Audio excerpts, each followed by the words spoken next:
ইরানের কাছে কি পারমাণবিক বোমা আছে, নাকি এটা শুধু বিশ্ব রাজনীতির একটা বড় রহস্য? বর্তমানে ইরানের কাছে একটাও নিশ্চিত পারমাণবিক বোমা নেই, এটাই আন্তর্জাতিকভাবে স্বীকৃত তথ্য। কিন্তু সমস্যা অন্য জায়গায়।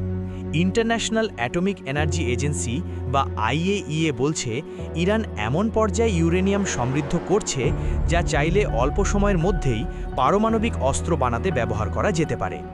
এটাকে বলা হয় ব্রেকআউট ক্যাপাবিলিটি, মানে এখনই বোমা নেই, কিন্তু খুব দ্রুত বানানোর ক্ষমতা থাকতে পারে।